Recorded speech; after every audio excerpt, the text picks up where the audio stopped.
Mais forcément que tous les matchs pour nous, ce sont des tests. Hein. Dans la situation dans laquelle nous nous trouvons, c'est encore plus vrai pour nous. Prendre ce match-là avec l'idée de voir ce qu'on est capable de produire comme jeu, ce qu'on est capable de produire comme opposition. Et puis après, forcément, quand on joue un match, avec l'ambition de le gagner. Mais on s'attend à un gros test parce que c'est une équipe de Saint-Étienne qui est aujourd'hui donc en haut du classement, qui en Ligue Europa donc s'est qualifié. Voilà, et puis avec des éléments qui ont quand même beaucoup d'expérience. Hein. Donc c'est l'armada stéphanoise qu'on va recevoir. Voilà. Après, toujours la question, est-ce qu'on sera prêt? Voilà, c'est la question que je me pose toute la semaine de travail, pendant toute la semaine de travail, avec des interrogations sur le plan tactique, sur le plan technique, sur le plan physique forcément, voilà, avec les pépins là. Vous savez, c'est après le match qu'on saura, mais eux, ils ont tellement un effectif riche que, vous savez, aujourd'hui, ils ont pratiquement doublé tous les postes. Hein. Donc je me pose pas ce genre de questions avec eux. Quoi qu'il arrive, dimanche, il faudra une grosse équipe de Lens. Chez nous, une grosse motivation. Faire un grand match, pour pouvoir au départ les inquiéter. Puis après, pourquoi pas gagner ce match-là, mais s'attendre à ce qu'on reçoive une équipe fatiguée, ça c'est...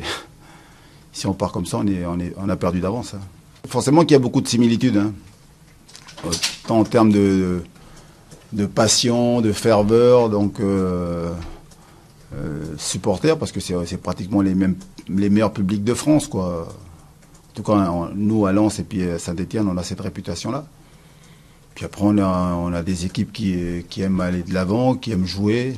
Voilà, c'est clair qu'il y aura une belle opposition. Voilà. Nous, on espère forcément sortir vainqueur de cette opposition, mais je m'attends à un match compliqué forcément.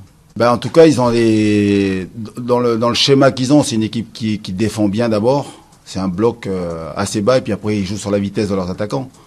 Quand vous avez les Gradel, les Amouma, les Monet Paquet, les Harding, il y a Molo aussi qui est là. Là, vous avez des attaquants qui jouent sur leur vitesse, sur leur percussion. Donc voilà. Mais après, ils ont un milieu de terrain capable de tenir le ballon. Quand vous avez Lemoine, Coad, Clément, vous avez Cornier. Il y a beaucoup de qualité. Hein. Puis après, derrière, c'est solide. Hein, Bayal, bon, Perrin n'est pas là, mais ils ont le frappe Pogba. Ils ont donc derrière, ils ont Brisson, ils ont Claire. Ils ont matière. Hein. Donc c'est une équipe capable de jouer, capable de poser son jeu, capable de tenir le ballon donc chez l'adversaire, mais la principale qualité, c'est jouer sur la vitesse, hein, jouer sur le contre.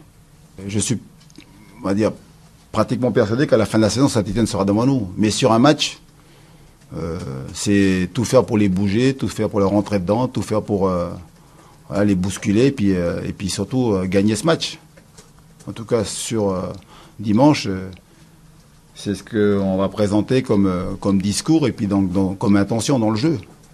Vous avez entendu le discours du début de saison, à savoir que pour moi, ce sera un défi permanent. Et puis avec eux, s'ils auront franchi un cap, c'est à la fin de la saison. Mais tous les jours, je serai donc sur le qui-vive. Je ne lâcherai pas avec eux parce que ça reste des jeunes, avec beaucoup d'incertitudes, avec en tout cas l'excuse d'être jeune et donc de pouvoir faire des grands matchs et puis de temps en temps passer au travers. Donc le palier qu'ils vont franchir, c'est qu'à la fin de la saison, avec l'accumulation des matchs. Mais je peux pas, moi, aujourd'hui, après 5 matchs, dire ça y est, ils ont franchi un palier. Ce serait de la pure connerie.